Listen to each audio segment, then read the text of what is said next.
bu ñu jógee foofu ci beneen chapitre Alaaji Ibou Fall man damay du ma la poser question bi damay ne je pense que le juge a été très sage de reporter jusqu'après les locales le procès de Barthélémy Diaz. ah xam nga mës naa la ne am na benn boroom xam-xam bu ma ne woon. waaw une décision de justice.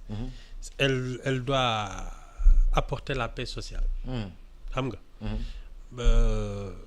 parce que soo ne lii la yoon wax. ba pare nga dogalee ko dëkk bi tàkk.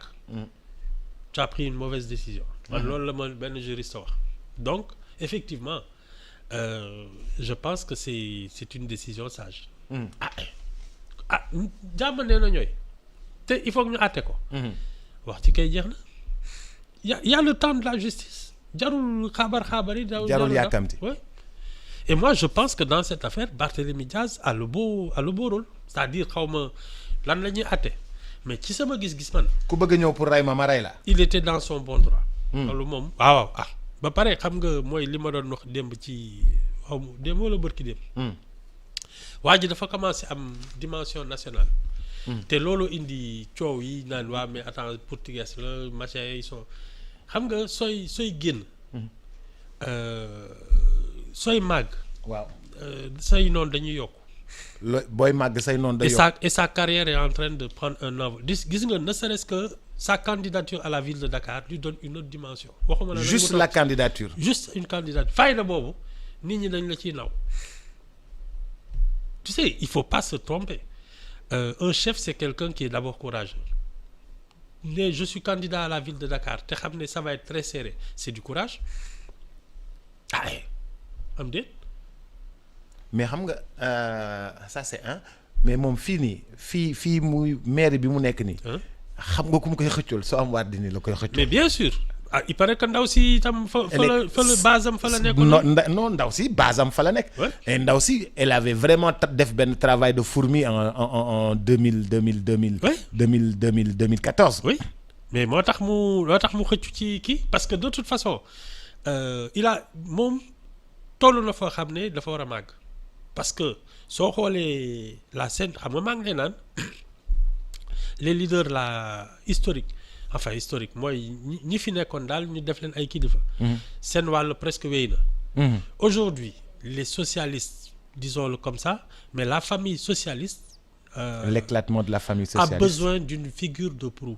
or ni ma gisee ñi. il y a personne pour incarner ça. il est en train de prendre cette dimension. te xam nga Aminata Mbengue Ndiaye moo ko waroon incarné. waaw booy baa ngi koy bëgg a doubler. et je pense que c'est pas. mais booy bi moom ak Khalifa Sall bokkutuñu parti socialiste de. non mais c'est la famille socialiste xam nga kii. c'est la famille mais bokkutuñu ci famille bi de. waaw mais si il s'impose. parce que c'est la même famille s'il s'impose à la mairie de Dakar. il va aspirer tout le monde. mais Khalifa Sall s'est imposé à la mairie de Dakar. il n'a pas aspiré tout le monde. si justement li ko indil problème c'est qu'il avait bouffé Tanor dem na ba nga xam ne socialiste yi Khalifa la ñuy wax te bàyyi Tanor li ko sonal c'est que waa ji c'était un homme de réseau postam bi nga xam ne moom la Khalifa Sall bëggoon teg loxo looloo ko sonal. poste Tanor bi Khalifa Sall bëggoon teg loxo premier secrétaire xaw waaw loolu moo indi seen diggante. ñagas et il s'est fait un deuxième ennemi mooy poste Macky Sall bi mu bëggoon jël xam nga nag. doo song ñaari kuy. exactement nekk ci biir mbalka mi song ñaari kuy. c'est ça qui l'a tué.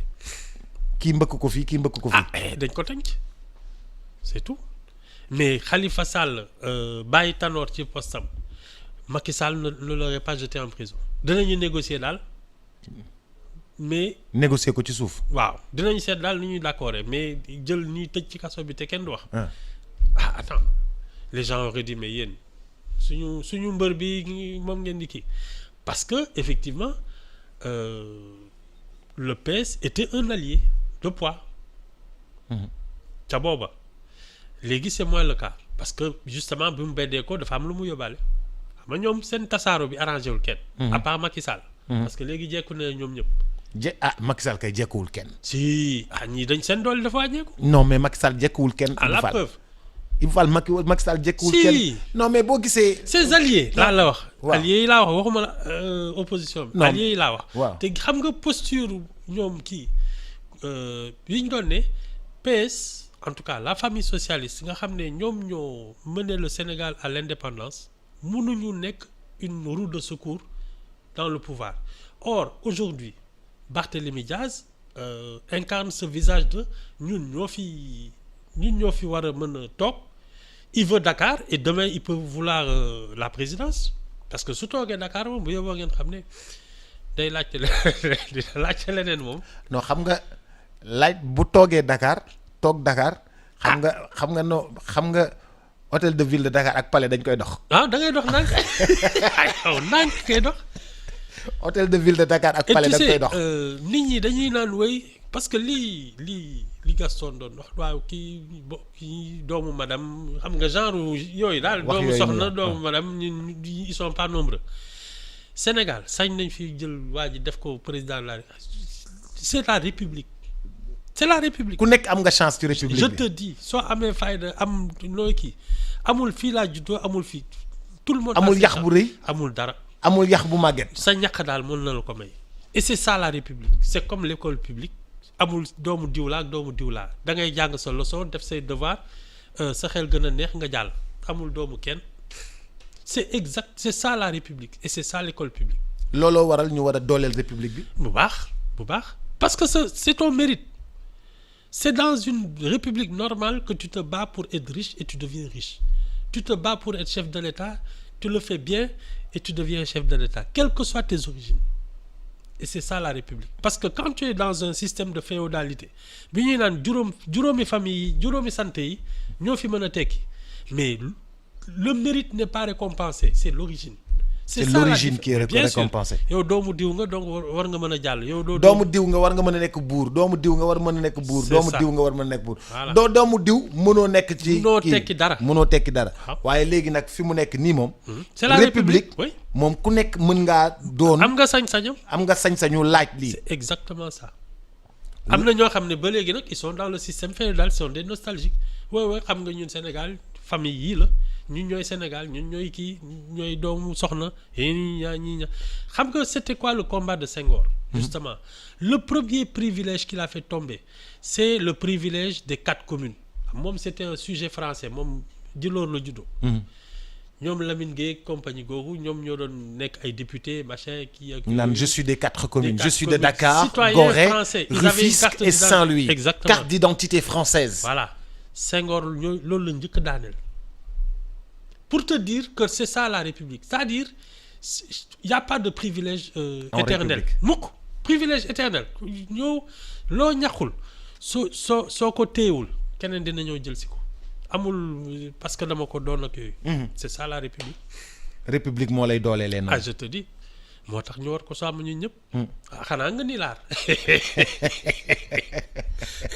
soo nilaaree nag moom su la neexee nga ne man rëy ci yax bu rëy laa bokk jamono bu muy baax kii mii ak yooyu ñun suñu temps cosaan ak yooyu waaye soo amee tuuti mën-mën. Da ngay am nangoo jàng sa leçon. de République rek. mais Ibou Fall lu tax nga bëgg affaire jàng leçon. mais bubs nit day am xam-xam. loolu daal moo ñu utaleeg mala ci li ma foog. am déet. nit day am xam-xam. waaw ak yar. loolu daal moo ñu utaleeg mala léegi nag gannaaw li ñuy sàmm ñun ñëpp yokk xam-xam ak yar moo koy gën a dëgëral. loolu la ñu war a jàpp ñun ñëpp. ci li ma xam. dañoo fexe. Thier mi nga xam ne moo filmé woon. Simon ak kii waa dafa jékki-jékki génn prison bàyyi fa sawaay. du moom nee na victime la xaw ma lan. waaw. moo tax loolu de la kii bi wax avocat bi nee na waa ji daal partie civile la moom moo porté plainte man affaire bi jaxasoo xam sama xam-xam xajul sama bopp mais man xam nga li ma gën a jàpp. c'est qu'il ne les a pas filmés innocemment kii moom am na ku ko yónni xaw ma nag nu mu demee mais filmer leen nii di leen poser ay questions di leen enregistrer. du nii rek c'est pas comme ça. yow gëmuloo ni dañu leen filmer noonu. non mukk. il y a quelque chose derrière. xaw ma lu mu doon de waaye daal c'était pas innocent.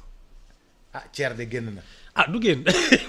mais kilifa bu génn ci Thier bu génnee kilifa daa war a génn. man de moom lañ ko jiiñ di est kii genre escroquerie lañ leen ji dañ leen fay xaalis pour ngeen xaw ma lan affaire bi yegsiwul du loolu. xam nga fii gars yi fii ñëpp a ngi ci dilu visa yi. te moom waxul yàqu naa. yow non yow mii. ay temps.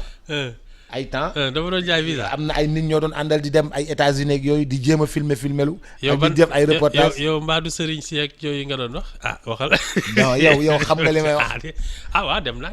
ay nit ñu bëri. déedéet man sama mbagg laa demee ànd ak ay nit nag. xaw ma ci yow dara ba sama billet laa xam ak sama passeport. présenté wu ma. ku newul fii ci bu gudd bi yaa ngi ci bu gàtt bi. man daal tudd ma kenn. man daal maa demal sama bopp dellu si sama bopp reportage nag laa doon def ñi si des nag mënoo ma leen waxal dara. waaw ute naa ak yow yow da nga doon dem Bercy ànd ak Youssou Ndour. maa ngi lay gërëm Alaaji bu Fall. ba semaine prochaine. ba semaine prochaine incha allah jërëjëf di ko gërëm di ko sant.